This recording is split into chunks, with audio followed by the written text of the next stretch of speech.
Bago ko umpisa ng kwentong ito, ay babatiin ko lamang ang mga masugid nating taga-subaybay. Mapagpalang araw sa inyong lahat. Shout out sa lahat ng mga OFW sa buong mundo. Salamat sa patuloy ninyong suporta. Shout out din kay Guy Sumodyo, Kundisa ng Norte, Kat Borglar, Jimmy Sumalinog, Jerry Colco, Malven Esguera, Emelen Benoleraw, Danley Carty, Jerry Montañez, Fee Diaz, Chris Alcantara, Sunny Anya TV, Dennis Barbarona, Dixon Quizon, GP Alejandro. Maraming salamat po sa patuloy ninyong suporta at sa pagkomento ninyo sa ating video.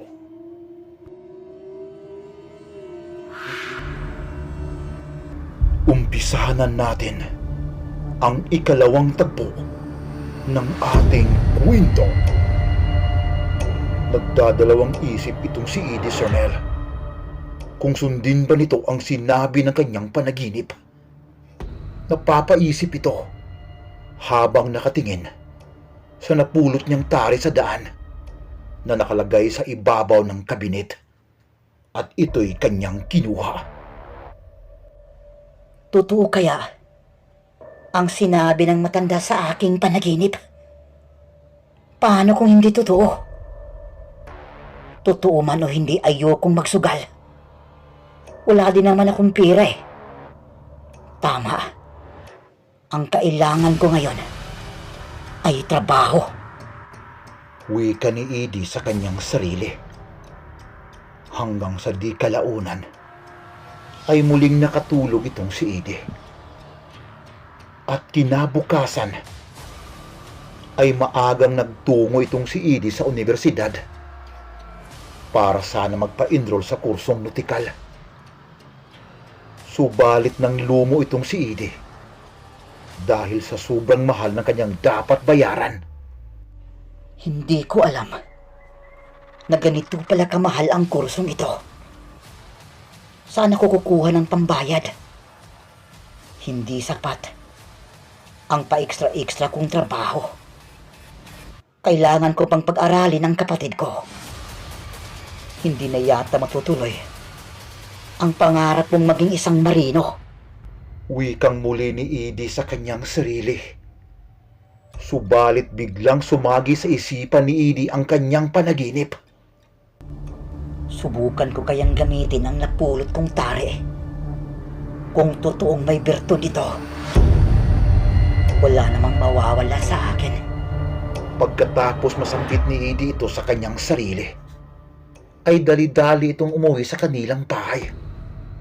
At nang ito'y makarating, ay agad niyang kinuha ang tari at tinungo ang mga manok na iniwan sa kanya ni Isyot. Binitbit nito ang manok talisayon at ito'y kanyang binulungan. Patawad, ngunit kailangan kitang gamitin. Magpakatatag ka, kaibigan kong manok. Pero tika, saan ako kukuha ng pamusta? Tama, puntahan ko si Manong Kadyo. Sa kanya ako hihiram ng pirang pamusta kay Talisayon. Sasabihin ko na lamang sa kanya na gagamitin ko ang pira para pang-enroll sa eskwelahan. Sana makahiram ako. Wika ni Edie sa kanyang sarili. Nang makarating si Edie sa bahay ni Manong Kadyo, ay kaagad itong sinabi ang kanyang pakay. Mabuti na lamang at hindi nagdadalawang isip si Mang Kadyo na pahiramin siya ng pera. At nang makuha na nito ang hiniram niyang pera, ay nagmadali itong umalis sa bahay ni Manong Kadyo at tinungo ang sabungan sa kabilang baryo. Dala-dala ang manok niyang talisayon. Habang papasok si Edie sa sabungan, ay biglang may tumawag sa kanya. Hoy bata! Parang kilala kita. Sambit sa kanya ng isang may edad na lalaki na may mga bodyguard pang nakapalibot. Hindi halos makasagot si Edie sa tanong ng matandang lalaki sa kanya kung bakit siya tinawag nito. Tama. Ikaw ang katiwala ni Isyot. Bakit ikaw lang mag-isang pumunta ng sapungan? Nasaan na ang amo mo? Matagal na kaming hindi nagkaharap sa sabong. Wika ng matandang lalaki kay Edie. Pasensya na po. Patay na ang amo ko. Mga ilang buwan na ang nakalipas. Tugo naman ni Edie sa tanong ng matandang lalaki. May kamatayan din pala ang taong iyon. Akala ko hindi yun tinatablan. Nakangising sambit ng matandang lalaki kay Edie. Napaismid na lamang si Edie at ang kanasanang umalis. Subalit muli siyang tinawag nito at ito'y may sinambit. Magsasabong ka ba? Kasi may dala kang manok eh. Baka gusto mong manoko ang ilaban sa talisayon mong manok. Naku sir, kunti lang po ang dala kong pera. Hindi po bang malakihan ang gusto kong pustahan? Tugo naman ni Edie sa sinabi ng matandang lalaki. Nang may biglang sumagot sa kanilang likuran at ito'y sumigaw. Ako! Ako ang pupusta sa manok mo, Ede. At nang marinig ito ng matandang lalaki, ay ito ang kanyang nasabi. Oh, gano'n naman pala eh. Umpisahan na natin ang laban. Walang sabi-sabing inihanda ni Edie ang manok niyang talisayon. Kinuha niya ang napulot niyang tari at inilagay sa paa ng kanyang manok. At ito'y kanyang kinausap. Kaibigang talisayon, sana ipanalo mo ang laban ngayon. Para ito sa aking pag-aaral at sa aking kapatid na si Berto. Nagsimula ng magsigawan ng mga Kristo at Masyador. Dihado sa pustahan ang manok ni Edie. Subalit dahil sa tulong ng isang lalaki na dinagdagan ang pusta, ay naituloy din ang laban. Maya-maya pa ay tinawag na ng kuymi sa gitna ng rueda ang magkatunggali para bitawan na ang kanilang mga manok. Nakaramdam ng sobrang kaba itong si Edie sa kanyang manok talisayon. Medyo maliit kasi ito kumpara sa kalaban. Tumatagaktak ang malamig na pawis ni Edie dahil sa kaba. Paano na lang kung matalo ang manok niya? Hindi niya mababayaran ang utang niya kay Manong Kadyo. At nang mabitawan na ang mga manok ng magkatunggali, ay kaagad na umatake ang kalaban at tinamaan ang manok ni Edie sa tagiliran. Hindi naman magkamayaw ang sigawan at hugyawan ng mga taong manonood. Nang biglang napansin ni Edie ang dugong umagos na nagmula sa tagiliran ng kanyang manok. Lalong kinabahan itong si Edie at hindi niya napansin ang pagtulo ng kanyang mga luha. Nang muli na namang umatake ang kalapang manok at muling tinamaan ang manok ni Edie sa kanang paa nito. Napailing na lamang ang mga taong pumusta sa kanyang manok. Lalo na nang makita nilang pasuray-suray itong naglalakad. Subalit, nang biglang lumipad sa iri ang kalabang manok para muling umatake, ay biglang umatras ang manok ni Edie para kumuha ng buwelo at sinalubong ang kalaban sa itaas. Nakita ni Edie na may dugong tumalsik at parang may maliit na bagay na tumilapon sa gilid ng rueda. Hindi halos makita ni Edie ang buong pangyayari dahil sa sobrang bilis ng galaw ng kanyang manok talisayon. At nang makalapag na ang dalawang manok sa sahig, ay biglang natumba at nangingisay ang manok ng kalaban. At lalo pang nagulat itong si Edie nang makitang wala ng ulo ang kalabang manok. Biglang napatayo ang mga tao at nagsisigawan na parang hindi makapaniwala sa nangyari. Napatikom si Edie sa kanyang dalawang kamao at ito ang kanyang nasabit. Yes! Nanalo kami! Ulo pala ng kalaban ang aking nakitang tumilapon sa gilid ng rueda.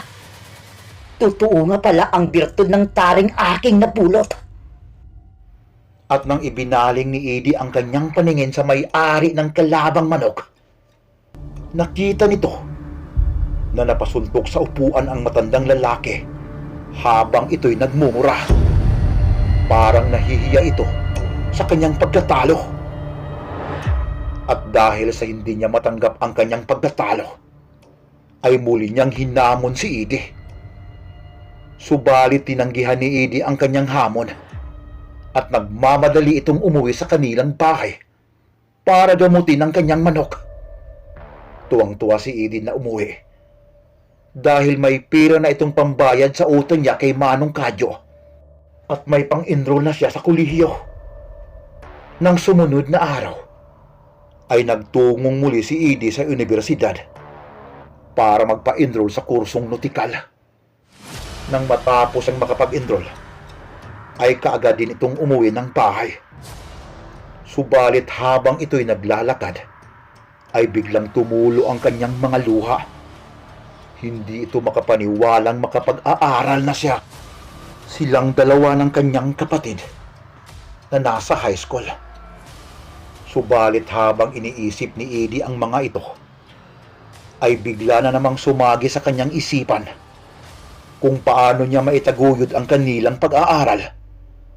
Gayong ayaw nitong malulong sa sugal na sabong. Unang araw ng pasukan ay masayang pumasok si Edie sa eskwelahan.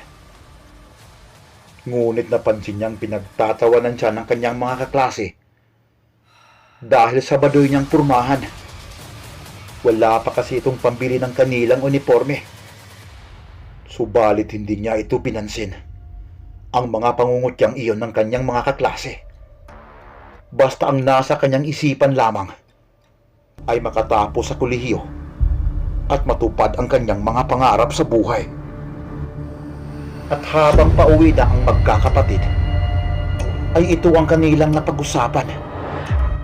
Kuya, ang dami pala nating dapat bilhin para sa eskwela. Wika ni Berto sa nakakatanda niyang kapatid na si Edie.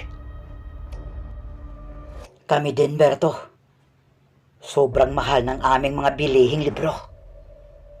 Di kakayanin ng aking sahod sa pagdideliver ng mga isda sa palengke. At habang nasa kasagsagan ng pag-uusap ang dalawa, ay biglang nagutom itong si Berto. Kuya, gutom na ako. Hindi pa tayo kumain ng tanghalian.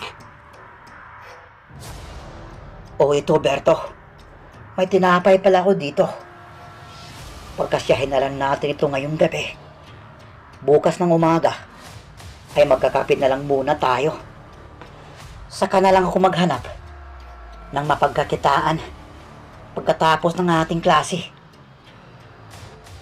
Kinabukasan, matapos makapagkapi ang dalawang magkapatid, ay kaagad itong umalis ng bahay at tinungo ang kanilang eskwelahan. Subalit ng mga oras na iyon, ay hindi saya ang gumuhit sa kanilang mga mukha, kundi kalungkutan dahil sa sobrang hirap nila sa buhay. Pagkatapos ng kanilang klase, ay umuwi kaagad ang dalawang magkapatid sa bahay para i-deliver ang mga huling isda ni Manong Isko dun sa kanilang pagdidilibiran sa palengke. Subalit habang naglalakad ang dalawa